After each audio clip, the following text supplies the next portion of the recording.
Hello friends, welcome to Takshashila Law Academy. आज हम आपके साथ डिस्कस करेंगे इंडियन ट्रस्ट एक्ट 1882 का। हर साल इस बिहार BCSJ में 3 क्वेश्चंस आते हैं इंडियन ट्रस्ट एक्ट से। माइनर एक्ट है, छोटा सा एक्ट है, एंड आई विल ट्राई कि 10 to 15 मिनट्स में हम इसको ख़त्म कर दें। और इतना अगर आपने पढ़ लिया तो आपके 3 मार्क्स कहीं नहीं गए। ओके, तो अच्छे से पढ़िएगा।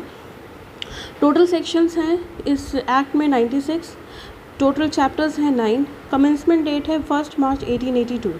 ओके, सबसे पहले हम ये समझ लेते हैं कि व्हाट इज़ अ ट्रस्ट। इस एक्ट में जाने से पहले, इस एक्ट को समझने से पहले एक बेसिक समझ लेते हैं कि भाई ट्रस्ट क्या होता है। तो ट्रस्ट अगर हम बात करें तो एक बहुत ही कॉमन लैंग्वेज में अगर हम बात करें तो ट्रस्ट क्या है, एक भरोसा होता है। ओके, सपोज़ करिए एक मिस्टर ए है और एक मिस्टर बी है। ठीक, मिस्टर ए ने मिस्टर बी पे क्या किया, ट्रस्ट किया, भरोसा किया, विश्वास किया, और मिस्टर ए ने मिस्टर बी को एक प्रॉपर्टी क्या की, ट्रांसफ़र कर दी उस भरोसे पे। क्या किया, ट्रांसफ़र कर दिया उस प्रॉपर्टी पे, प्रॉपर्टी को मिस्टर बी को। प्रॉपर्टी कैसी हो सकती है, मूवेबल और इमूवेबल, दोनों तरह की प्रॉपर्टी हो सकती है। ठीक, इस प्रॉपर्टी को ट्रांसफ़र करने का पर्पस क्या था, व्हाट वॉज द पर्पस और ऑब्जेक्ट। तो अगर हम पर्पस की बात करें तो 2 तरह के पर्पसेस हो सकते हैं। इसको हम थोड़ा कलर डार्क कर देते हैं आपका।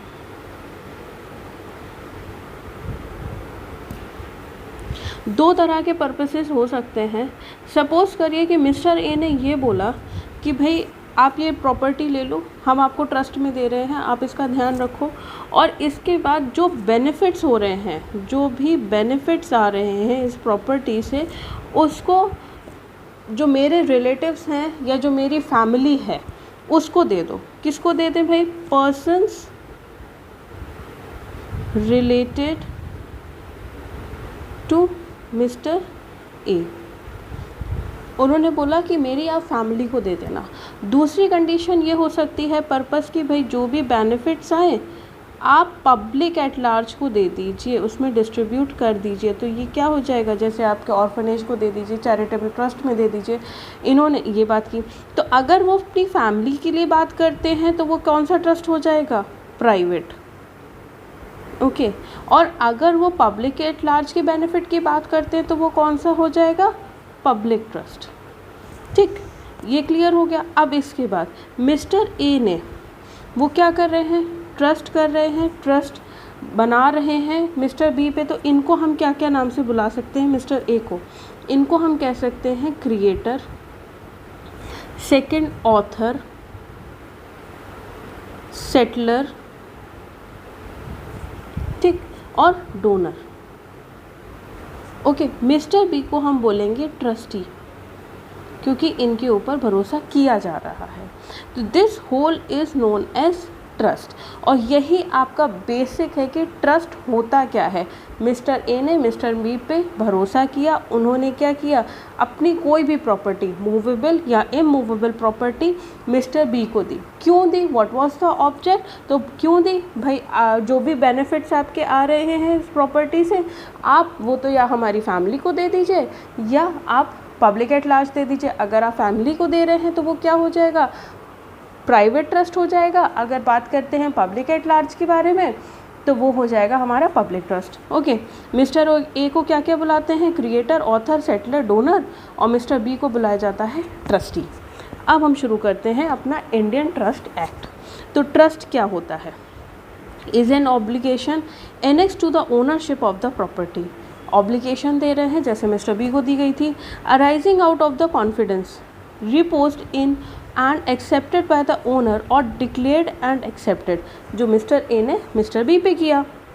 Okay, for the benefit of other, किस लिए, व्हाट वाज द पर्पस, ये क्या बात कर रहा है, पर्पस के बारे में। For the benefit of other end of another and the owner. Okay, अब यहाँ पे बात किया जा रहा है जो कॉन्फिडेंस देता है, जो रिपोज करता है कॉन्फिडेंस, उसको हम क्या बुलाते हैं, author, creator, donor, settler, who reposes और डिक्लेयर्स द कॉन्फिडेंस।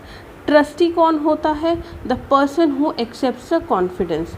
बेनिफिशरी, जिसके लिए बनाया जा रहा है, जिसको बेनिफिट मिलेगा। The person for whose benefit the confidence is accepted. Trust property या ट्रस्ट मनी की अगर हम बात करें तो सब्जेक्ट मैटर वो इमूवेबल भी हो सकता है, मूवेबल भी हो सकता है। ये आपका सेक्शन 5 में दिया गया है। फिर ब्रीच ऑफ ट्रस्ट, ये पूरा आपका सेक्शन 3 चल रहा है। अगर हम बात करें तो ये पूरी डेफिनेशंस वगैरह जो भी हैं, interpretation clause, it is section 3। फिर इसके बाद आता है ब्रीच ऑफ ट्रस्ट। तो ब्रीच ऑफ ट्रस्ट क्या होता है कि जो भी ड्यूटीज़ ट्रस्टी के ऊपर दी गई हैं भरोसा करके, तो वो क्या होता है, ट्रस्टी के ऊपर जो भी ड्यूटीज़ दी गई हैं उसका अगर ब्रीच हो रहा है तो यहाँ पे वो ब्रीच ऑफ ट्रस्ट हो जाता है। इसके बाद विच इज़ इम्पॉर्टेंट कि चैप्टर 2 जो हमारा बात करता है सेक्शन 4 लॉफुल पर्पस।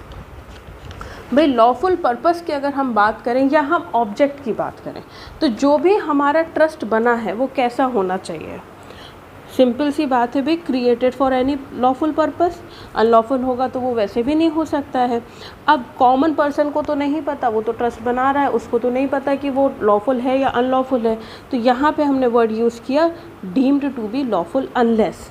ये 5 चीज़ें फॉरबिडन बाय लॉ, भाई ऐसा ऑब्जेक्ट नहीं होना चाहिए जो ऑलरेडी क्या है, प्रोहिबिटेड बाय लॉ है।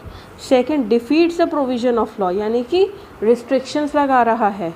इज़ फ्रॉडुलेंट, मतलब किसी किस्म का बेवकूफ़ बना रहे हो किसी और को। Against public policy, public policy के विरुद्ध नहीं होना चाहिए। इंजरी टू अदर और हिज प्रॉपर्टी, यहाँ पे इंजरी का मतलब क्या है? इंजरी का मतलब ये नहीं है कि आपने किसी को जाके घुटना उसका तोड़ दिया, नहीं। इंजरी का मतलब होता है इन्फ्रिंजमेंट ऑफ राइट्स। ठीक, आप किसी भी तरह का इन्फ्रिंजमेंट नहीं करेंगे, ठीक है। नेक्स्ट आता है where trust is created for 2 purposes. अब सपोज करिए, पहले इसको हम बाद में पढ़ेंगे, पहले हम समझेंगे कि जहाँ पे 2 पर्पस हैं। सपोज करिए एक आपका ट्रस्ट बना, ठीक, उसके 2 पर्पस थे, एक फर्स्ट पर्पस है, एक आपका सेकंड पर्पस है, ठीक। दोनों आपके किस डेट पे बने हैं? 14 सितंबर को बने हैं, आज की डेट में बन गए, ठीक। जिस दिन पे बने हैं ये दोनों कैसे हैं? Lawful, okay.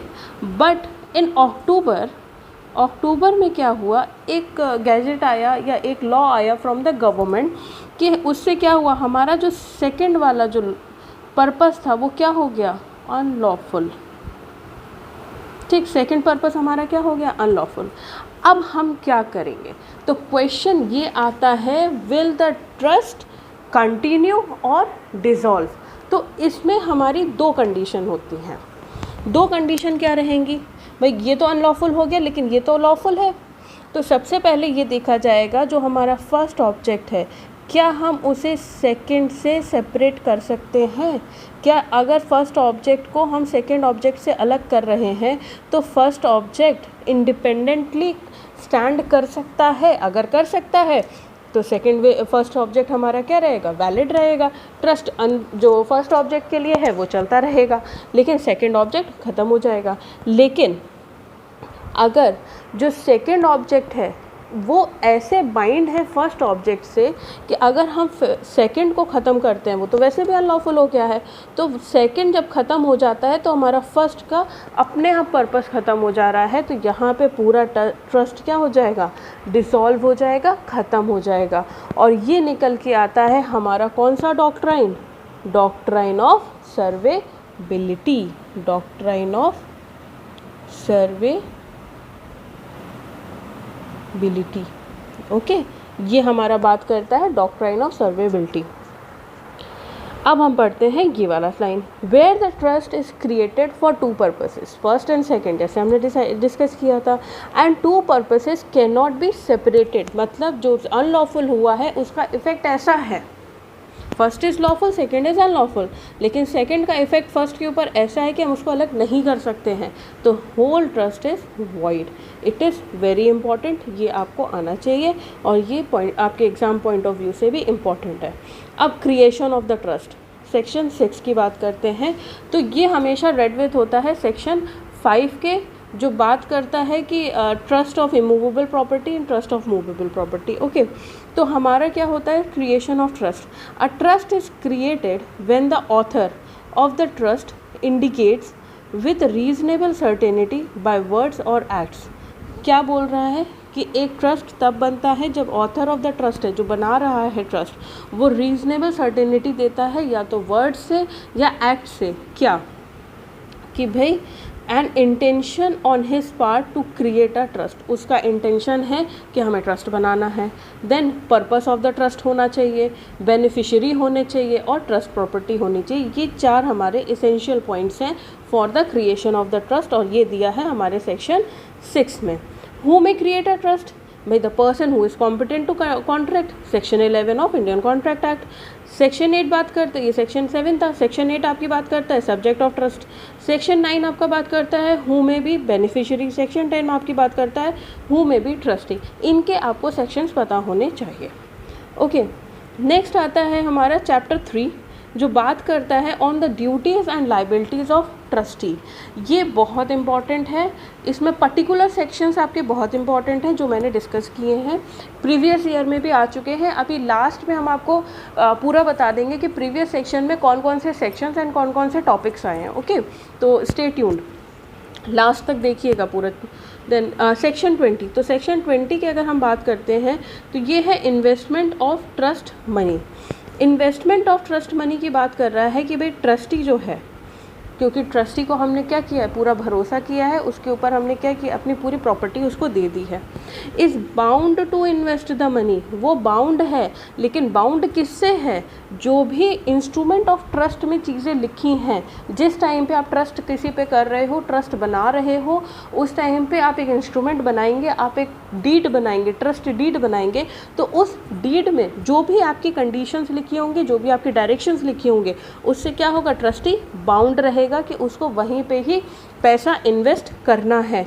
किस तरह से पैसा वो इन्वेस्ट कर सकता है, प्रॉमिसरी नोट में कर सकता है, debenture, stocks and other securities. कहाँ पे, state government, central government, United kingdom of great Britain and Ireland, यहाँ पे वो कर सकता है, इस तरह से करेगा। ओके, नेक्स्ट बात करते हैं liabilities of trustee. This is very important, this section is really very important, क्योंकि ये कई बार आपके एग्ज़ाम में पूछा गया है। तो अगर हम बात करते हैं लाइबिलिटीज़ के बारे में, तो सबसे पहले हमारे लाइबिलिटी आ जाती है liability for breach of trust. तो ये है हमारा section 23, liability for breach of trust. यहाँ पे जो भी हमारा ट्रस्टी होगा, अगर वो ब्रीच ऑफ ट्रस्ट कर रहा है तो वो खुद ही उसकी भरपाई करेगा। No set off allowed to trustee, section 24। अगर सपोज करिए उसने कहीं पे ट्रस्टी है, उसने पैसा इन्वेस्ट किया, इन्वेस्ट करने के बाद कभी उसे प्रॉफिट होगा, कभी उसको लॉस होगा। प्रॉफिट होगा वो तो जाएगा आपके ट्रस्ट में, लेकिन अगर लॉस हो रहा है तो उसकी भरपाई ट्रस्टी ही करेगा। ओके, सेकेंड है सेवरल लाइबिलिटीज़ ऑफ को ट्रस्टी, सेक्शन 27। अगर बहुत सारे ट्रस्टीज़ हैं, को ट्रस्टीज़ हैं, और वहाँ पे अगर कोई भी गलत काम कर रहा है, कोई भी ट्रस्टी अपना बेनिफिट लेने के लिए कर रहा है, तो यहाँ पे क्या बात हो रही है कि अगर सपोज़ करिए 4 ट्रस्टी हैं, उसमें से 3 आपके गलत काम कर रहे हैं और एक क्या कर रहा है, एक को पता है कि गलत काम हो रहा है बट ही इज़ साइलेंट, वो कुछ नहीं कह रहा है, तो he will be also liable for section 27। Okay, next है liability of trustee where beneficiaries interest is forfeited to the government, यानी कि बेनिफिशरी का जो इंटरेस्ट था जिसके लिए ट्रस्ट बनाई गई थी, वो क्या हुआ, गवर्नमेंट ने फॉरफिट कर दिया, फॉरफिचर कर दिया, उसको रोक दिया है। तो यहाँ पे लाइबिलिटी किसकी बनाई जाएगी, ट्रस्टी की, क्योंकि ट्रस्टी के ऊपर ही तो हमने सारी चीज़ें छोड़ी थी। Indemnity of trustee, section 30। Next आता है नॉन लाइबिलिटीज़। तो नॉन लाइबिलिटीज़ की अगर हम बात करें, नॉन लाइबिलिटीज़ की अगर हम बात करते हैं तो सबसे पहले आता है for the act of predecessors. Predecessor का मतलब हो गया सेक्शन 25 में ये बात कर रहा है, कोई ट्रस्टी है, नया अपॉइंट होके आया, उसके पहले जो ट्रस्टी था वो अगर कोई एक्ट करके गया है तो उसके लिए नया ट्रस्टी लायबल नहीं होगा, उसकी कोई लायबिलिटी नहीं होगी। जो उसका एक्ट था, जो पहले काम कर रहा था, वो उसकी लायबिलिटी है, नए वाले की कोई लायबिलिटी नहीं है। फॉर द एक्ट ऑफ को ट्रस्टी सेक्शन 26, यहाँ पे बात कर रहे हैं कि अगर कोई ट्रस्टी है और 4, सपोज करिए वही 5 ट्रस्टी हैं जिसमें से 4 आपके क्या कर रहे हैं, कुछ गड़बड़ काम कर रहे हैं और एक को पता है कि वो कर रहे हैं और उसने स्टैंड ले लिया, तो यहाँ पे हम क्या करेंगे, उसकी लायबिलिटी नहीं बनाएंगे। सेक्शन 26। सेक्शन 28 आपकी बात करता है trust paying without notice of transfer of beneficiary, means beneficiary ने अपना ट्रस्ट, सपोज करिए ए बेनिफिशियरी है, उसने अपना ट्रस्ट बी को ट्रांसफ़र कर दिया, लेकिन जो हमारा ट्रस्टी है, सपोज टी हमारा ट्रस्टी है, उसको पता ही नहीं है, बेनिफिशियरी ने इसको कोई नोटिस नहीं दिया है, तो यहाँ पे क्या होगा, टी को तो पता नहीं है, ट्रस्टी को पता नहीं, तो ट्रस्टी तो इसी को भेजेगा इंटरेस्ट, लेकिन ए ने क्या किया, बी को ट्रांसफ़र कर दिया है। तो यहाँ पे अंडर सेक्शन 28 अगर हम बात करें इंडियन ट्रस्ट एक्ट की, तो यहाँ पे ट्रस्टी की, टी की कोई लायबिलिटी नहीं बनेगी। ओके, नेक्स्ट आता है चैप्टर 4 जो बात करता है of the rights and powers of the trustee. ये पावर्स और राइट्स के बारे में बता रहा है ट्रस्टी के, और ये है सेक्शन 31 to 45, ये हमको सिर्फ पता होना चाहिए। Next is our chapter 5 of the rights and liabilities of beneficiary. यहाँ पे हम क्या बात कर रहे हैं, बेनिफिशरीज़ की राइट्स एंड लायबिलिटीज़ की बात कर रहे हैं। तो सबसे पहले right to rent and profit, जो भी उसको बेनिफिशरी को ट्रस्ट से जो भी इंटरेस्ट मिल रहा है या अगर कोई प्रॉपर्टी है रेंट पे है तो वो रेंट कलेक्ट करने का इसको पूरा अधिकार है सेक्शन 55 के अंतर्गत। राइट टू स्पेसिफिक एग्जीक्यूशन, अगर कोई स्पेसिफिक एग्जीक्यूशन उसको कराना है तो वो भी वो करा सकता है under section 56। Right to transfer of possession, यानी कि बेनिफिशियरी इंटरेस्ट अगर उसको ट्रांसफ़र करना है तो वो भी वो कर सकता है। Right to inspect and take copies of the instrument of trust accounts etcetera, section 57। Obviously अगर किसी को अपने ट्रस्ट में दिया है तो आप उससे क्या कर सकते हैं, आप उससे कॉपीज़ ले सकते हैं, इंस्ट्रूमेंट ले सकते हैं of the trust and account book check कर सकते हैं, ताकि एक क्रॉस चेक करना ज़रूरी होता है कि कहीं कुछ घपला तो नहीं हो रहा है। Next is right to transfer beneficially interest, यहाँ पे हमने बात की थी जहाँ पे हम ट्रस्टी को लायबल नहीं बनाएंगे, तो यहाँ पे सेक्शन 58 के अंतर्गत वो क्या कर सकते हैं, बेनिफिशियल इंटरेस्ट ट्रांसफ़र कर सकता है। राइट टू प्रॉपर ट्रस्टी, अब करंट में जो ट्रस्टी है, सपोज़ करिए ए है बेनिफिशियरी आपका, इसके पास कोई ट्रस्टी है जेड, अब उसको पता है, ए को पता है कि जेड हमारा ठीक से काम नहीं कर रहा है, वो कहीं ना कोई अपना बेनिफिट ले रहा है, पर्सनल अपना बेनिफिट ले रहा है, तो इसके पास, ए के पास जो बेनिफिशियरी है, इसके पास पूरा राइट है कि वो एक प्रॉपर ट्रस्टी अपॉइंट कर सकता है, ये बोला गया है सेक्शन 60 में। नेक्स्ट आता है हमारा liability of beneficiary joining in breach of trust.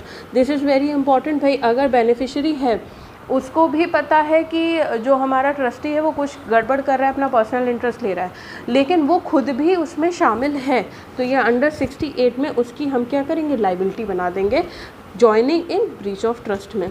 Next आता है हमारा चैप्टर 7। तो चैप्टर 7 हमारी बात करता है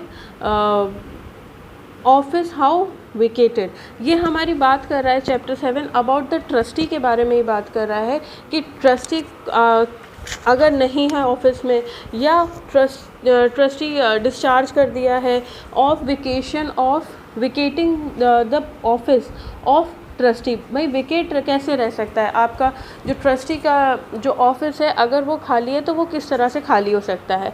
तो सबसे पहली बात है भाई ऑफिस हाउ वेकेटेड कैसे खाली होगा, वो है सेक्शन 70 में, उसकी डेथ हो गई या उसने खुद ही छोड़ दिया या उसको हटा दिया गया, तो then discharge of trustee under section 71।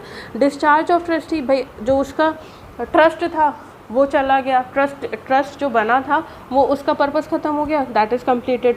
उसको जो ट्रस्टी था उसको कोई पर्टिकुलर ड्यूटी के लिए अपॉइंट किया गया था, वो ड्यूटी ख़त्म हो गई, देन उसको हम हटा सकते हैं। देन उसके बाद कोई जो हमारा वो था व्हाट वी से जो हमारा इंस्ट्रूमेंट था उसमें एक प्रिस्क्राइब्ड टाइम पीरियड था फॉर द ट्रस्टी, वो टाइम पीरियड आपका कंप्लीट हो गया, तब भी हम क्या कर सकते हैं, डिस्चार्ज कर सकते हैं। या हमने कोई नया ट्रस्टी अपॉइंट कर लिया है तब भी हम कर सकते हैं।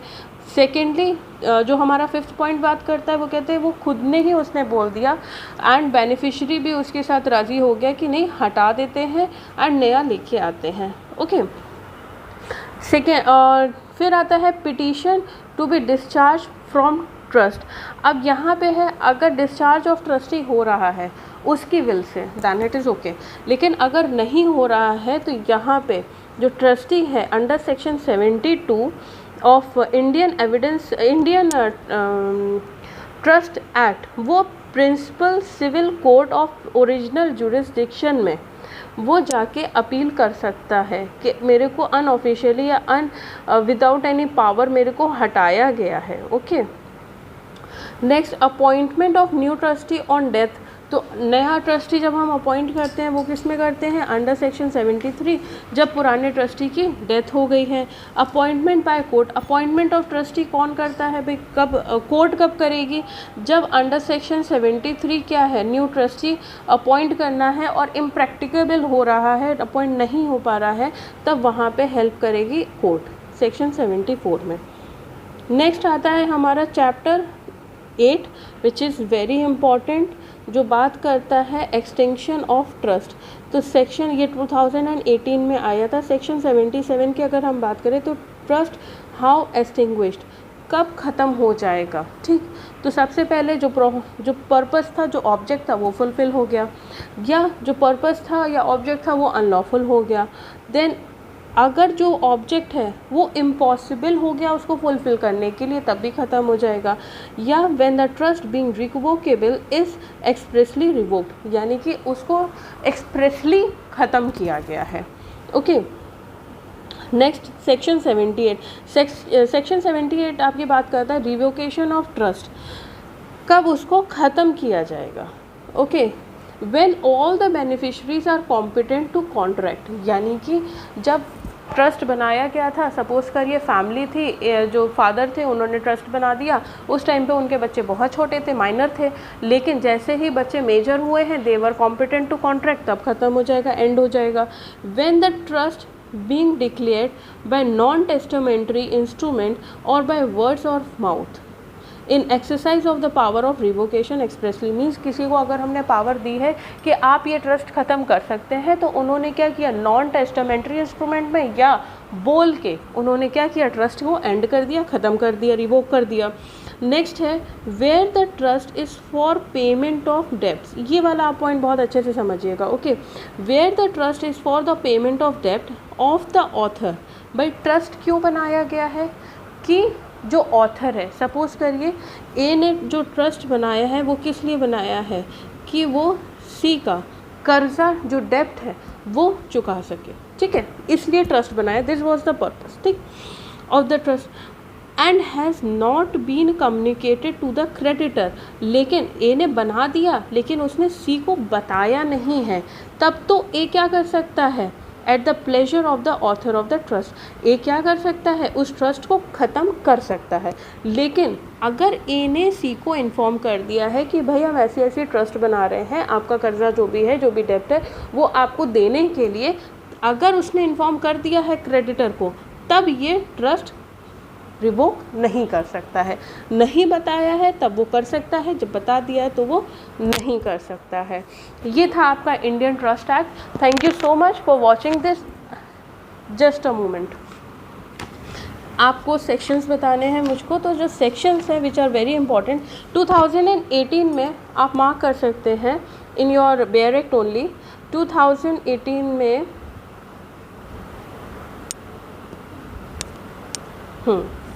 2018 की अगर हम बात करते हैं, 2018 में लिख देती हूँ, 2018 में आया था आपका सेक्शन 55, 23 to 29 एंड सेक्शन 23, यहाँ से आपके क्वेश्चंस बने थे। 2016 की अगर हम बात करते हैं तो आपके क्वेश्चंस बने थे 20 और 23, सेक्शन 20 एंड 23 से।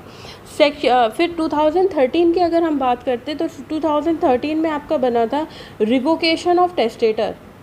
Okay, and a trust is not extinguished, जो अभी हम लोगों ने रिवोकेशन पढ़ा था, लास्ट हमारा चैप्टर 8 था, वहीं से आपके दोनों क्वेश्चन बने थे। हम लिख देते हैं रिवोकेशन से 2013 में। तो this was total about the Indian trust act. Thank you so much. Comment in the comment box कि आप नेक्स्ट कौन सा देखना चाहते हैं, कहाँ पे आपको प्रॉब्लम आ रही है, and do like and subscribe our channel. Thank you so much.